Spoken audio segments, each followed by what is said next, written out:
This show brought to you by Circle of Seven Productions, www.cosproductions.com. Please be sure to subscribe and welcome to our circle.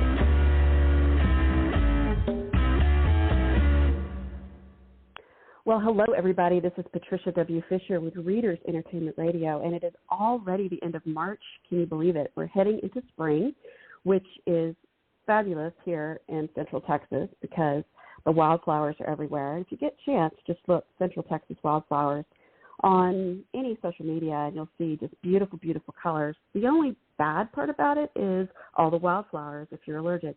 And it's an allergy-inducing time of year, but it's pretty cool, and it's not too hot yet, so we are excited about that. But we're also excited because we're going into a nicer time of year and people tend to be outside more. But one of the things people have really started loving is playing games outside. And I don't mean like, you know, volleyball or whatever. I'm talking about like board games, sitting outside. You've seen a lot of different things like the yard-sized Tetris and Jenga. That's what it is. Jenga and some other things that were classically your inside games. Now they're outside. And the fun part about that is I have an amazing author today who has taken her love of board games and made it into romance books. So let's get started with Mia Heintzelman. And she's been on before, and so I'm super excited that she's back. She is a polka dot wearing horror and romance movie lover who always has a book and a to-do list in her purse. Please excuse my dog. She's barking at probably nothing. She writes fun, unforgettable, more than just laughs romance about strong women and men with enough heart to fall for them. When she isn't busy writing fictional happily ever afters, she is likely reading, playing board games, or eating sweets. She currently lives in Las Vegas, Nevada, with her husband and 2 children. Her latest book, Monopolove, is out April 6th, and this is next week, and this is the first of a new series. You can find her at Twitter, Instagram, Facebook, on her website at BookBub, Amazon, Goodreads, TikTok. She's everywhere, and all of those links are in the write-up of the show. And I would encourage you to sign up for her newsletter. So welcome, Mia. How are you? Hi, Patricia. Thank you so much for having me. And I was laughing about your dogs because my dog is right here, and every single time the doorbell rings, he just starts barking, and so it's probably nothing is right. But thank you so much for having me. I'm so excited to be here. Well, so you were on last year, and you had this really cool series. And the first book, I never got out of my head, which is, I think, a good thing. But it was about 3 friends who were friends in foster care, and one of the friends, he's always liked one friend romantically for quite a while. So that always, finding that family was always stuck with me. That story was so wonderful, and so I'm super excited that you're back with a new series. So tell me about Monopolove.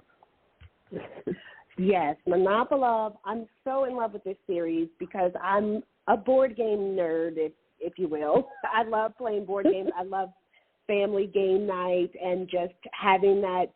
I don't consider it old-fashioned, but I like to say good old-fashioned, human connection where there's no device in between you and everybody. I really love it. And we're going to meet Harper and Declan in this story. She's a game store owner, and he is a guy who's in town to refurbish his grandfather's home to get ready to sell it. But naturally, when you do home renovations, there's always hiccups, and so then he's left with some extra time and ends up enrolling and registering for the local Monopoly tournament. And that's when he meets Harper.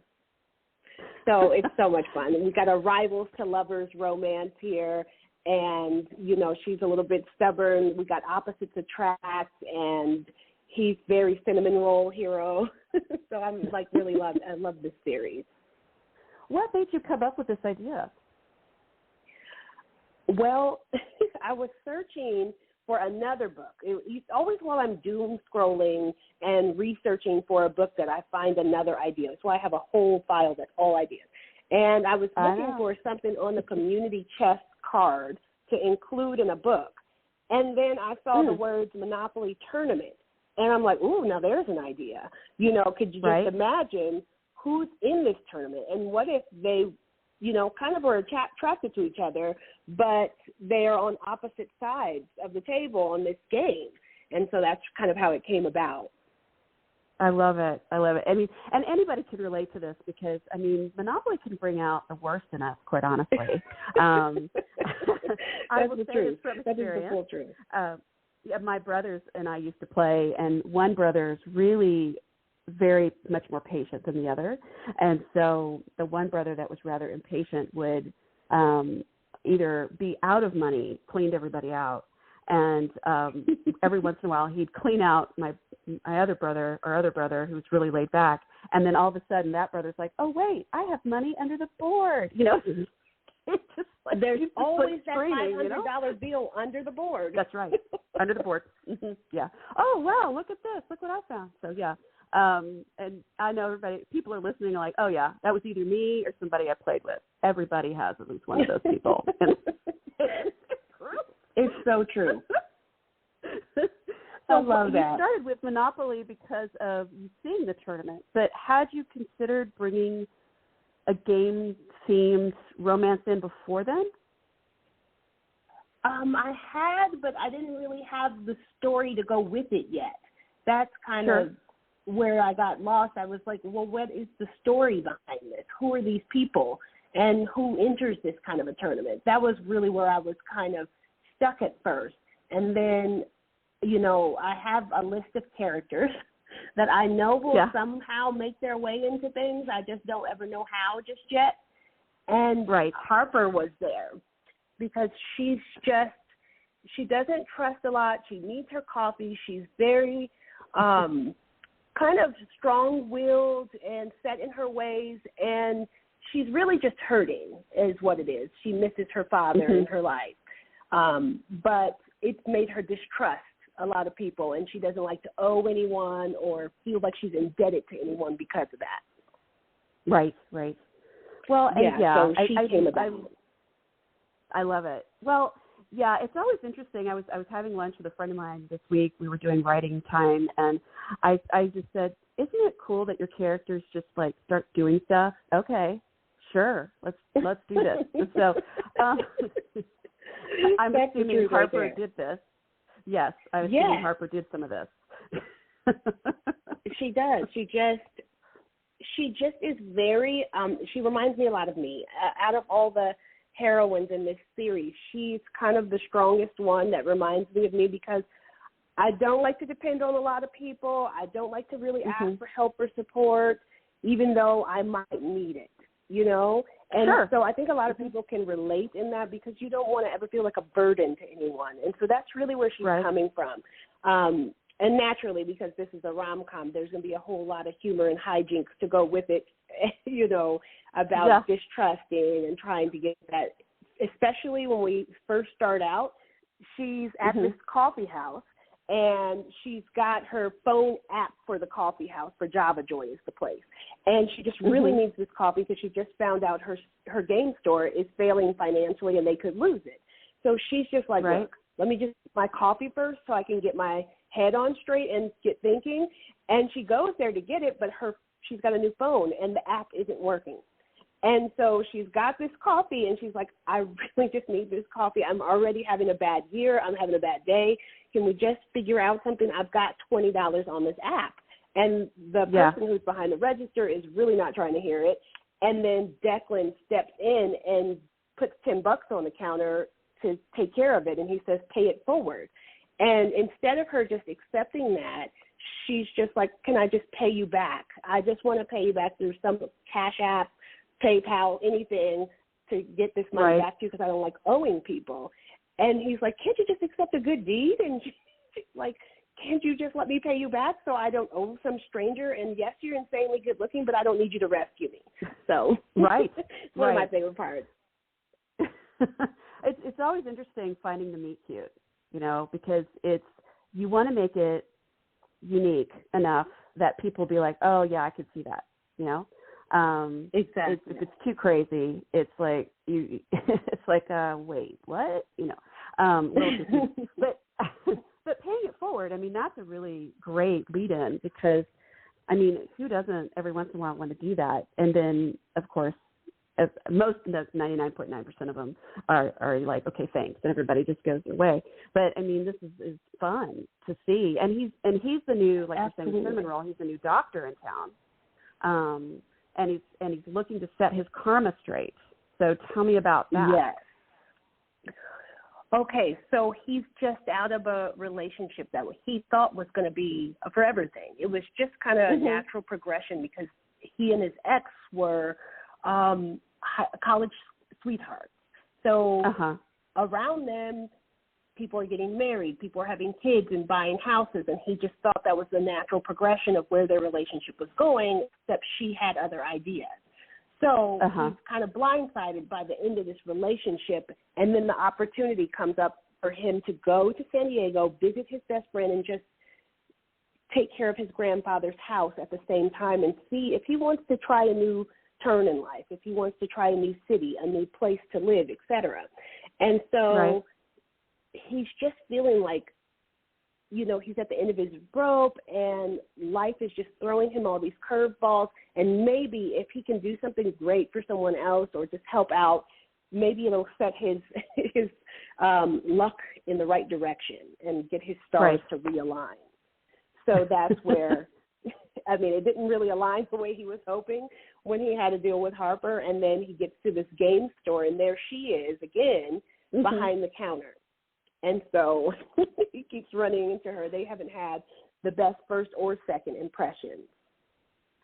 I kind of love that, though. I kind of love that whole you keep running into someone, you know, and there's a chemistry that you're just not really sure what it is. Yeah, like from the character's point of view, you're saying, well, they're not really sure, but then they kind of do know, but they don't really want to. Yeah, it's the fun playing, playing with the whole mindset and then seeing them like this, and I'm kind of laughing. It's like, he's in San Diego and he owns a house. Well, you know, already. That's hard already to do.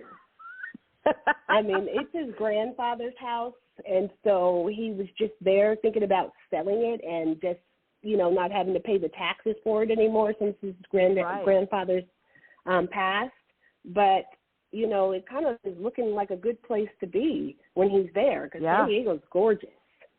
It is. It is.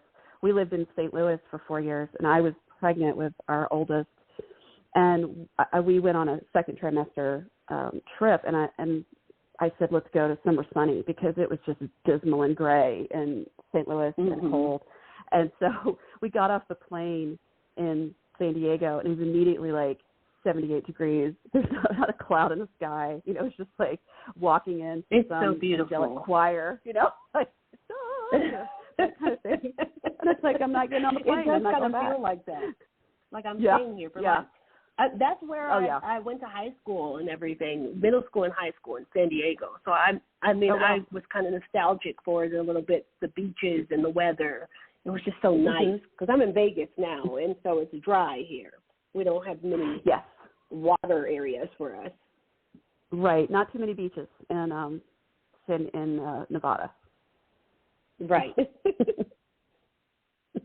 So you've got your characters, and obviously they're going to be, you know, butting heads and everything like that. Was there a point where your plot? Do you plot out the book, or do you like kind of let the characters run? I mean, are you a pantser plotter, a mix? I mean, how do you do that? I am more of a plantser. I'm part plotting, part pantser. I need like a skeleton outline in order to get started and know where I'm going. Who are these people and what is the conflict between them? But then I need that freedom to just make up the story as I go and what would naturally happen or how would they naturally react versus what I, am trying to force them into. And my characters are just really kind of pushy sometimes. They're like, this is not what I would do. And they're just like, this is how it's going to happen now. And you just have to kind of go with it. And it makes the story that much better. So looking at your cover, which is adorable, by the way, thank you. I I love the whole Monopoly theme and then the character, the drawing on the front. But did you, with writing an interracial couple, is that anything that was purposeful, or was that just how the characters came together? am more of a plantser. I'm part plotting, part pantser. I need like a skeleton outline in order to get started and know where I'm going. Who are these people and what is the conflict between them? But then I need that freedom to just make up the story as I go and what would naturally happen or how would they naturally react versus what I, make up the story as I go and gelled? It was just how the characters gel, because I write pretty much every kind of character and any demographic.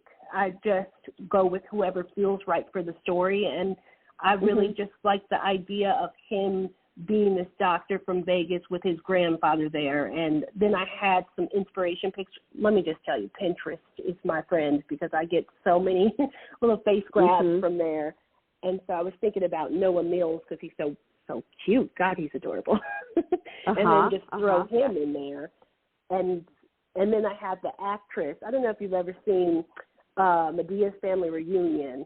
And there's this actress in there. She's absolutely gorgeous. Her name is Rochelle Aites. And I just thought, God, they would be so cute together. And so then I threw them together. Yeah. It would be hot. I'm a matchmaker, casting director, all the things. There you go. There you go. My dream cast. Here you are. And, that would be cute. Wow. See, now I've got it in my brain. So, and for anyone who's wondering where they can catch Rochelle Aites right now, she is on SWAT on TV. Yes, she is, with Shamar Moore. Yeah. Oh, God. So gorgeous. He doesn't age. And, I've been watching that guy for, 30 years, because he was on soap, and then he's kind of moved over. So, yeah, that's, delicious. So, but yes, she's on SWAT right now. So if you want to go check her out, she plays Michelle. And then your Noah Mills is, he's a Canadian actor and model. So Vogue ranked him as one of the top 10 male models of all time. So yeah, he's also delicious. So very nice. Very good choice. Yeah. I like it. I think you should absolutely make this happen. We'll send positive energy. We'll send positive karma. We'll make sure that this happens. It would be so great if this turned into a movie. I don't know about it. That would be hard for me to take, because I would just faint and die, because I would be so excited for it to be a movie. It's very interesting to see, because the turn back to romantic comedies and romances, because I think it was about 10 years ago, Entertainment Weekly had this really long article about the death of the Hollywood romance, because it was either the budgets were either going to these huge movies, like Avatar and Avengers and all this other, or epic indie movies. Right, all these indie movies that were less than $5 million to do. And then what happened was, then streaming started happening, and then people started realizing, oh, wait, we could do limited series like Bridgerton. Thank you, Shonda Rhimes. So she brings that in, and now everyone's like, oh, you know what? We could do that. We could bring a book on TV and do a series. How about that? So now it's kind of rolled back that way. I love that, too. I love that Reese Witherspoon uses her book club to find new material and bring some of these books to life. Yeah, for certain. And there's so many good stories. There's no way all of them would ever be made. But, there's just so many out there. And I kind of laugh, because I always felt like Hollywood should have gone to romance writers' conferences, because it's or producers. Because it's like, guys, there's a plethora of material here. I just don't understand why you're not here. So I always found that very interesting that they didn't come. But okay, sure. Our little secret, I guess. So you also have Monopoly comes out April 6th, but then you also have another book coming out 3 months after that, Trivialized Pursuit. And so that's the same characters. Does it go into, are these characters introduced in the first book, and then we get them in the second? They're introduced in book 1, and we meet Harper, her sister Rox, and her best friend Nadia, who own Loving Games, which is the board game shop. And so this series will follow each of the 3 of them. So this second book, Trivialized Pursuit, is with Rox and Declan's best friend, Murph. So, and that one's a friends to lovers romance, and I'm so excited about that one too. It's going to be so fast that all these books are just going to be coming out, because then I have another one coming in October, which is Nadia's book. So all 3 of them this year. Do you have a title for that one? Yes, that one is Clued in Christmas. So we get a holiday book in here. Wow. So they're not going to sit around and play Among Us. We're not doing that. We're just actually playing. No. I do mention Among Us. I had to for my kids, and I mentioned Mafia, but the main idea is the clue game and the characters, this big whodunit, and there's some secret admirer aspects that happen in there. So it's so fun. I mean, I just hope that people fall in love and get a little nerdy and a little board game geeky with me and just have fun for a little bit. Oh, for sure. So there's all these different forms of Monopoly. Do you have a favorite? I just like the classic.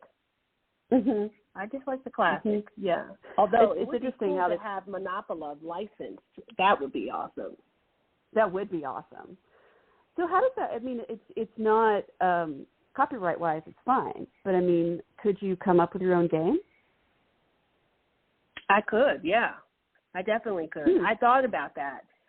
Maybe like a romance bookopoly.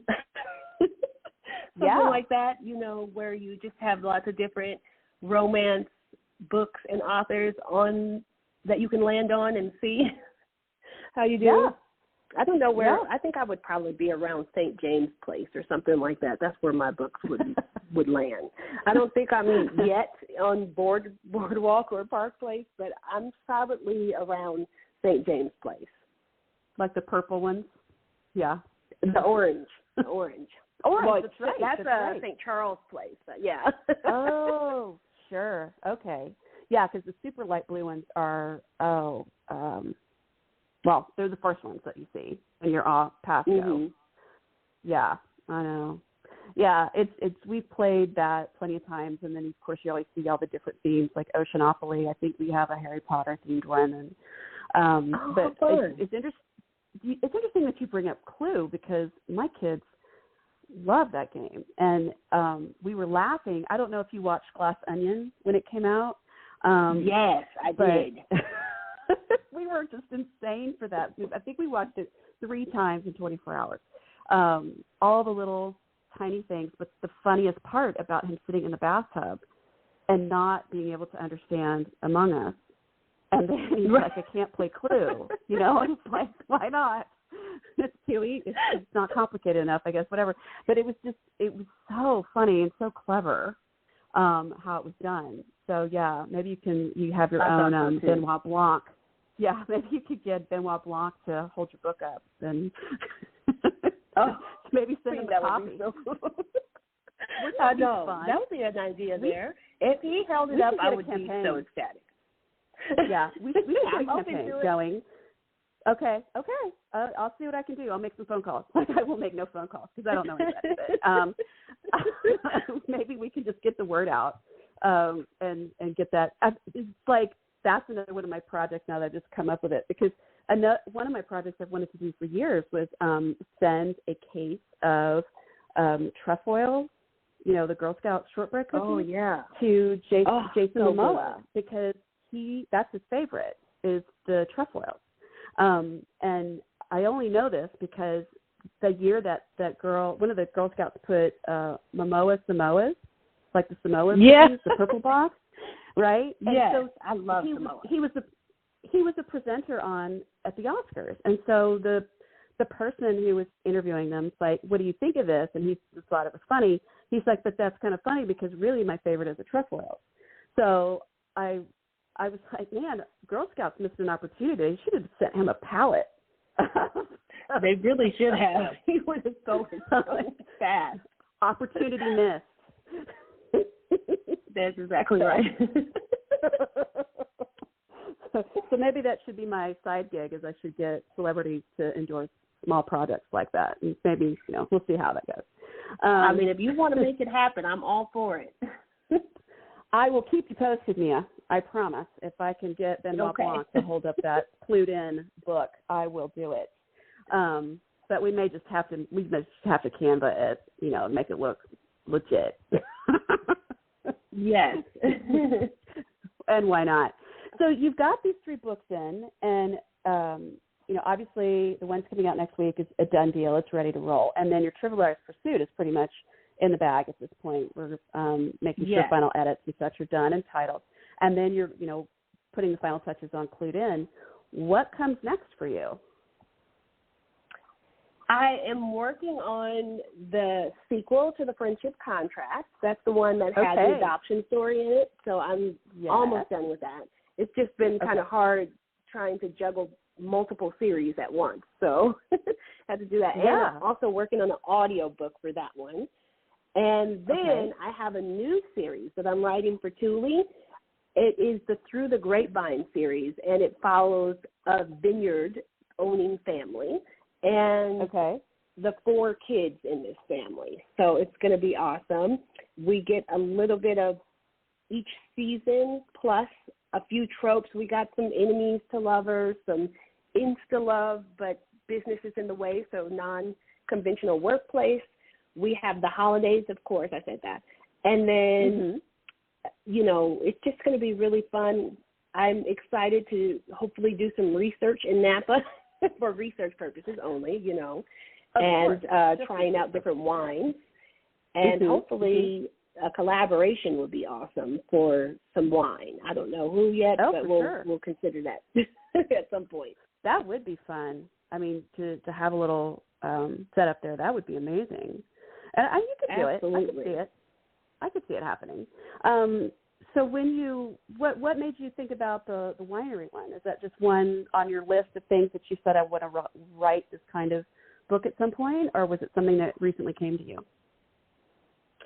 I had this idea about a girls' trip. So she's going up to Napa for a girls' trip weekend during Galentine's Day. And then she meets the owner of the vineyard, but she doesn't know he's the owner of the vineyard because he's just in plain clothes observing to see what he could do to help, take the vineyard to the next level.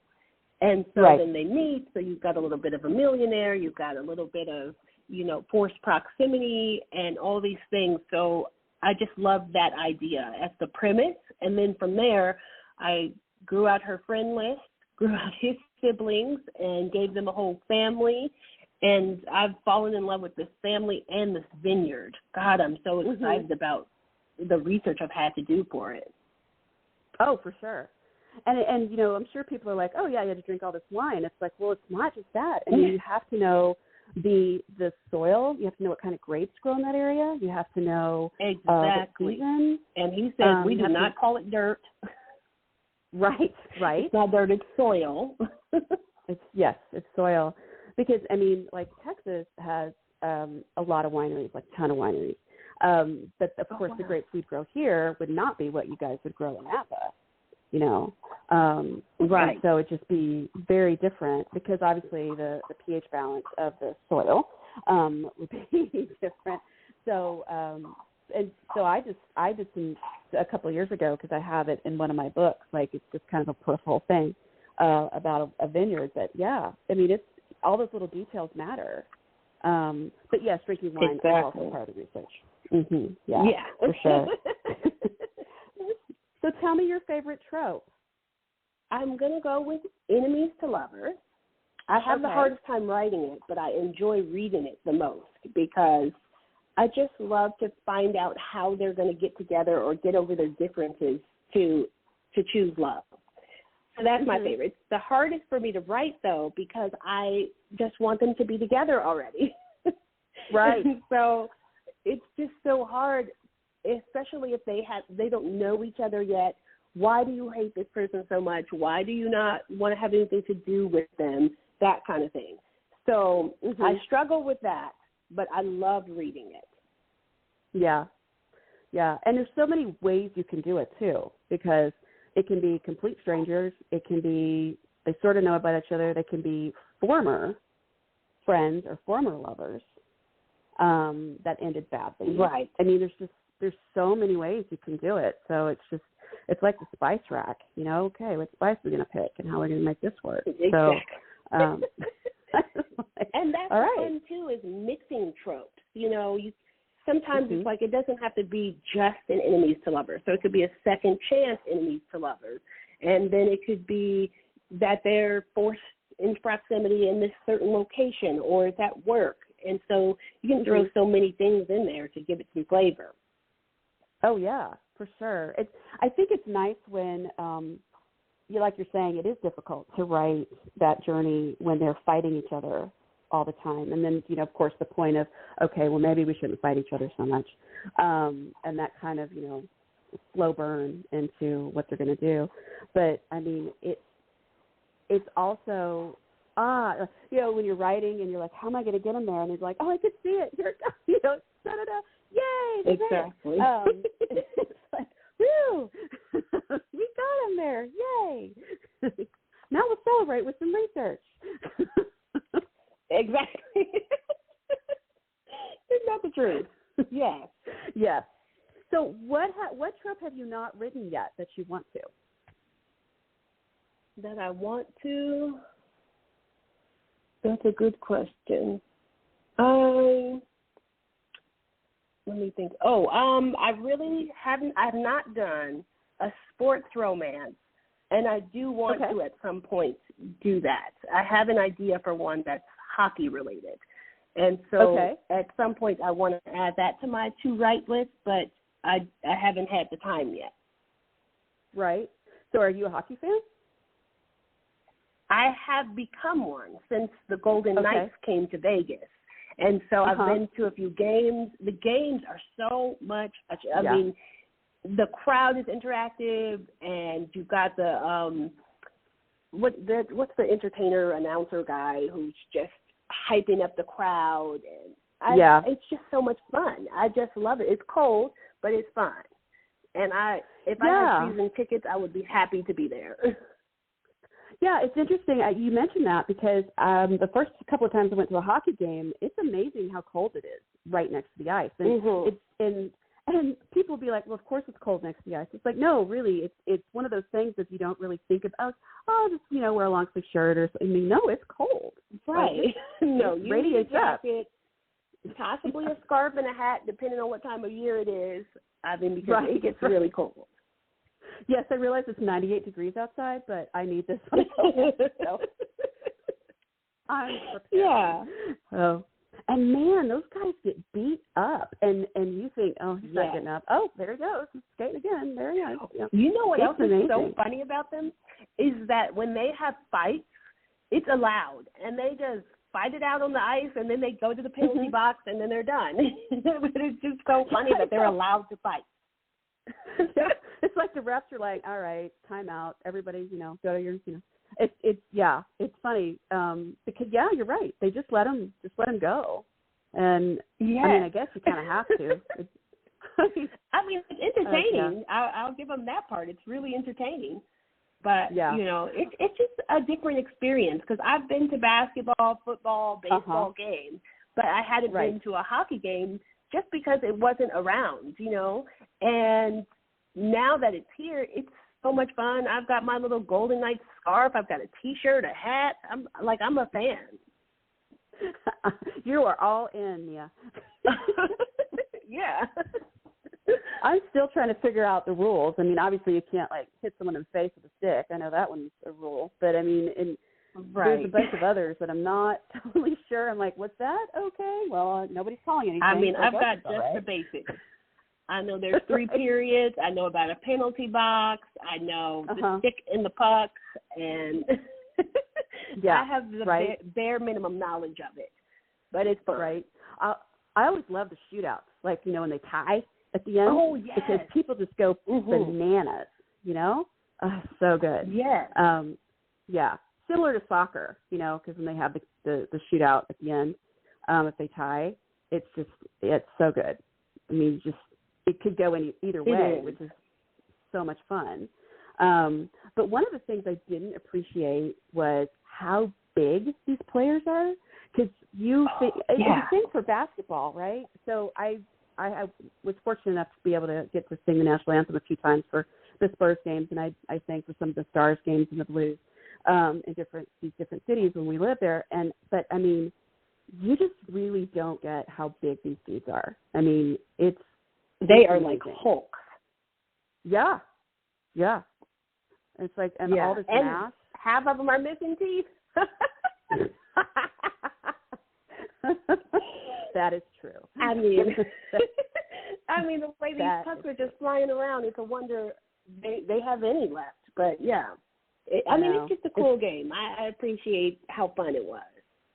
Yeah, the crowd is very different. Like you're saying, it's a different crowd for hockey than it is for obviously for baseball. You know, because baseball is much more laid back most of the time.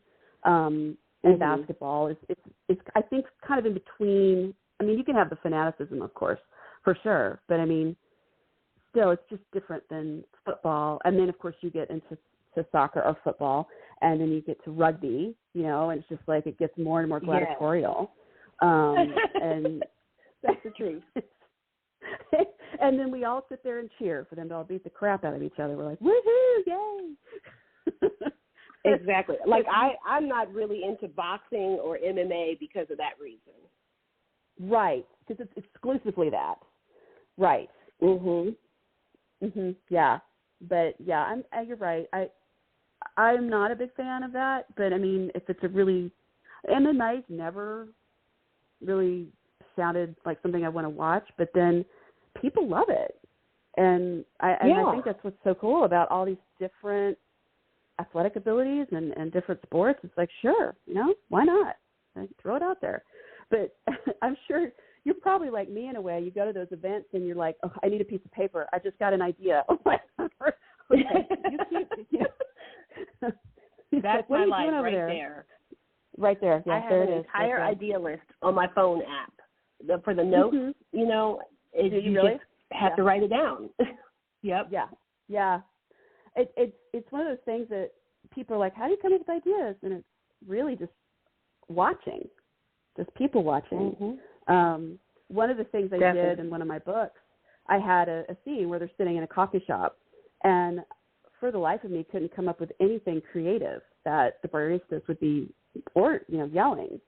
So I just sat at Starbucks one afternoon and wrote down every single order they called out. And then that's just funny. used all that. Yeah, that's it. I just sat there and just wrote them all down. And it's the craziest stuff. You know, half calf decaf with 2%, a 2-second 2% pour with, it's just like, how high maintenance are these people? You know, just get a latte and be done. I'm like, can I get some whipped cream? I'm good to go. Whipped cream. That's always like, with whip? I'm like, well, yeah, that makes no sense without it. Please. Right. Come on. So you've got these 3 books. You're thinking of this other series. And so what do you do when you're not writing? When I'm not writing, sad part is I'm like either marketing or I'm also a cover designer. So I illustrate covers for books too. So I'm either doing that, promoting, playing with my kids, trying to catch up on something on some streaming service. There's so many things to catch up on that people are like, you haven't watched this? And it's like, no, I haven't had time. And or I go check on my parents around the corner. You know, I'm close with my family. And when we can get it in, some board games, definitely. Right. So when you got your first book contract, who was the first person you told? Oh, I was on my way to my mom's house to talk to my mom and my dad, and the email came in, and I'm like, I got to pull over. I have to pull over because, like, I'm not going to get there safely because I'm freaking out. And so then I just, like, calmed down for a minute, drove to my parents' house, and I was like, Mommy. I still call my parents Mommy and Daddy. I don't care how old I get. They're still Mommy and Daddy. So I'm like, Mommy, oh, my God, there's an offer in my email address. She's like, shut up. I'm like, no, for real. And she's like, shut up. And I'm like, yes, for real. And I'm like showing it to her, and she's like, this is so amazing. And so then we were just running around the house screaming and everything. And then I called my husband, And we were just really excited, and the kids were so proud. It is so amazing when my kids are proud of me. So shocked at how important that is to me, you know? Like you think, oh, I need to impress these people. But really, when your kids are proud and they say, my mom is an author, I'm like, ooh, look at how amazing. I've really made it here. Yeah. You know, that's how it was. It was so fun, though.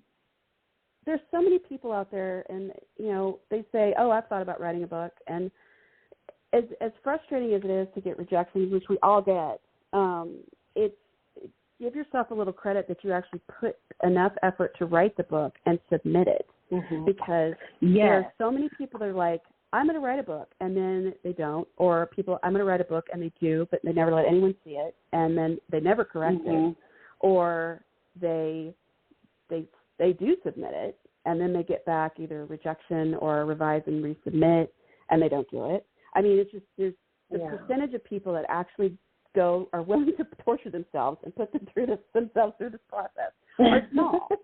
And so for anybody out there doing it, just keep trying. You know, take the advice of the revise and resubmit. I talked to an editor years ago. She's like, you would not believe how many people do not resubmit. It's like it was well over 50%. Though you went through the trouble, and to me, a revise and resubmit that's not a no. So that's right. That's like, okay, we like something that you have here. We just want to see a little bit more of whatever it is that they're missing, and so that's not a no. That's a maybe. That's right. If you ask me. Oh, for sure, it's a maybe. So, but I mean, it's so hard to submit because.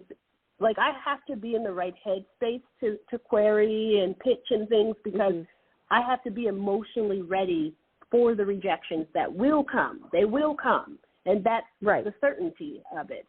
But for me to say, okay, maybe it was sent to the wrong person, like return to sender should be redirected to this other person who's waiting for it. But you have to find that person who could be the champion for it.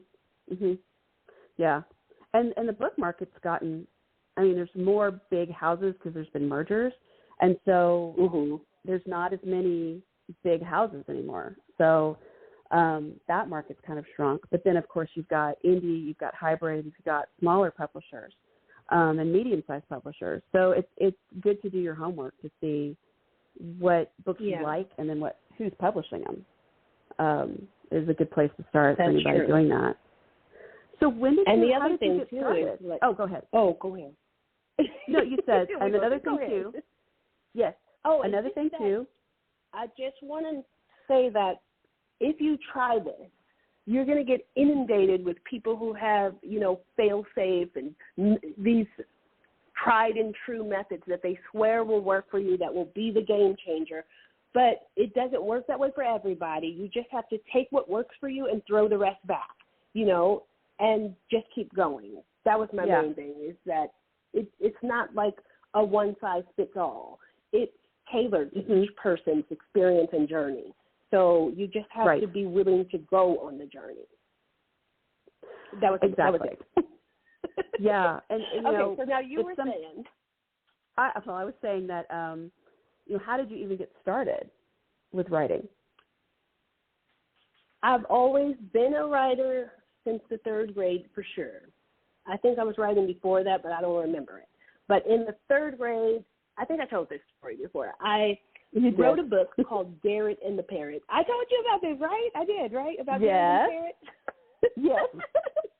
But this is the story that it really helps me understand how far I've come on the journey.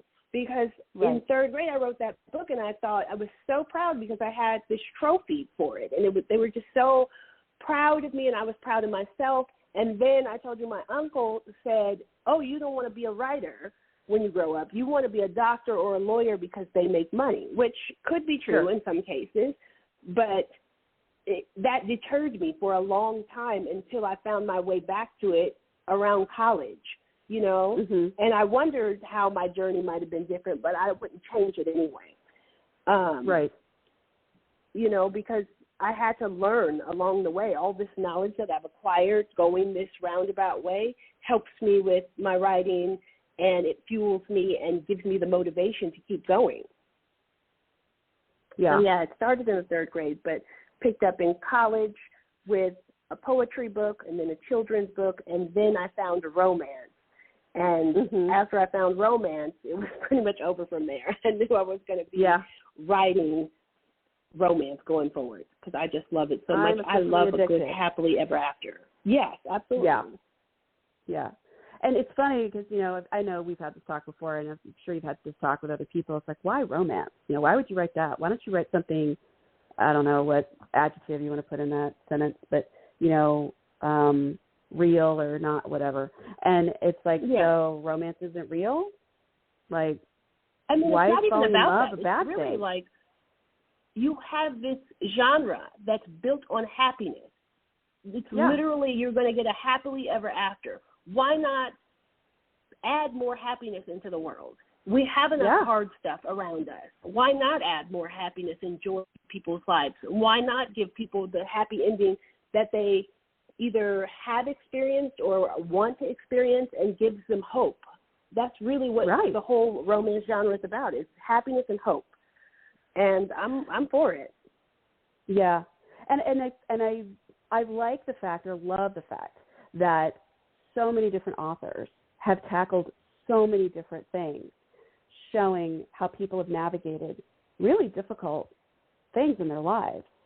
Anywhere from, just losing a spouse, losing a child, losing a parent, or a bad breakup, or even domestic abuse, surviving an illness, being a caregiver for someone. And, there's all of these different things, deciding between, this and this for life. And I think that it just helps conversations. It's like, oh, well, hold on. If this person wrote this, then obviously they've either experienced it or there's other people like this out here going through the same thing. But it's just really empowering for so many. And, dudes, if you're not reading these books, I don't know why not, because, that's just kind of the manual for a lot of women and then for a lot of people, just to be seen and heard and to talk with somebody. And I also love the fact there's so many different heat levels of romance. You've got super sweet all the way to, getting crazy in, the middle of a casino. So, it's just this wonderfully wide, brush of the paintbrush of stuff. Yeah. So, yeah. I do appreciate that, too, because there's something for everyone. Whatever you want. Yeah. You want open door, closed door, heat, no heat. You want this type of character. You want to see this type of trope. It's almost like the Starbucks. I'll have let me get a enemies to lover, interracial. Let's add a little sprinkle of game board theme. You can just make it what you want. Oh, my God. We have to come up with coffee stuff for that, because that is amazing. You just threw that down, and now my brain is exploded. So you can just order up what you want. A romance-based bookstore, coffee shop, and all of the coffee stuff is like romance themed. Like, can you imagine? Okay, so anyone listening, that's my story. Don't take it. If I were you, I would write that down in your notes file and then write yourself a sweet rom-com to go with that. That would be awesome. Yeah, write it down as fast as possible. Yeah. It's actually one of the things I would love. If I win the lottery, I would do that. I would actually open a romantic bookstore and have that kind of coffee theme. That would be fun. That would be ton of fun. Guess what? This weekend, I'm going to the Ripped Bodice for the first time. I'm going to be on a panel there, and I'm so excited because I've been dreaming about this since they opened. Yeah. And so, I'm really excited about that. But I think we do need more romance bookstores in the world, and we're starting to see them, too. Yeah, Australia has a ton. They have a ton of oh, yeah, a ton. I had no clue. So, it's, the mindset's a lot different in Australia, too. But, it's just this, there's just tons of bookstores down there with all romance Wow. So the Rip Bodice, for anybody who doesn't know, is a independently owned bookstore by two sisters, and they opened this bookstore in L.A., correct? Yes. Leah and B. Yes. Yes. And so if you look up the Ripped Bodice, they are online. And so Mia will be there this weekend. Who's on the panel with you? Lucy Eden, Karina Howley, and Leanna De La Rosa. She has an awesome book coming out, too, on Tuesday. It's Anna and the Fox. Is it Anna Maria and the Fox? Maybe. Yes, but her book is coming out, and I can't wait. I told her I would like a signed copy, so put that aside for me along with some swag. She has some really cute commissioned art and everything, so it's going to be so much fun. I can't even wait. I don't even know what the weather is going to be like in California. Yeah, it doesn't matter. It's all good. You get to go to the bookstore, so it's all worth it. Yeah. It's kind of like I've had friends go on trips, like let's say they go somewhere tropical, and it's like, how'd it go? It's like, well, it rained. And I'm like, but it rained and you were in Hawaii, so why are you complaining? Come on. Right, and it's probably like a summer rain, too, that's just kind of warm. Like, I'll lay in that all day. Yeah, all day long. But I'm in Hawaii, so why do I care? It's all good. But, yeah, so I am so thrilled that you came back to talk to us. Will you come back to talk to us again? Of course. I have so much fun every time I come to hang out with you, Patricia. You are so kind and so sweet, and I really appreciate you having me on. Absolutely. Well, hopefully one day we can meet face-to-face and we can hang out and brainstorm some crazy story. I think we should do it. I would have so much fun. I really think you need to write that coffee shop bookstore one. That would be so fun. Yeah. I think I will. And, this could be completely distracting from the other stuff I have to do, but, it'll be okay. I hope James Porter will forgive me for being I mean, are you really a writer if you're not getting 5 new ideas every time you talk to someone? That is true. 1,000% true. Absolutely. So if everybody's been listening, we've been talking to Mia Heintzelman. She is a wonderful author. You need to pick up her latest book, Monopolive. It is out next week. You can pre-order it. She is on Twitter, Instagram, Facebook. You can go on her website and see where you can find that book. She's going to be at the Rip Bodice very soon. This weekend, yes? Yes, this weekend, April 1st at 2 p.m. At 2 p.m. And so if you're in the area, go say hello because she's amazing. And then you can also find her on BookBub, Amazon, Goodreads, and TikTok. And she's always got a bunch of stuff there. And then she's got another book coming out this summer, but she's got all these other books that you can read in the meantime. Like she's got you covered. So, I mean, you could read, 10 books before Trivialized Pursuit comes out in July. Seems like a good deal, right? Okay. Absolutely. Thank you again, Patricia, for having me. Absolutely, Mia. You are most welcome. And thank you, everybody, for listening to Readers Entertainment Radio. I'm Patricia W. Fisher. Keep on reading. This show brought to you by Circle of Seven Productions, www.cosproductions.com. Please be sure to subscribe and welcome to our circle.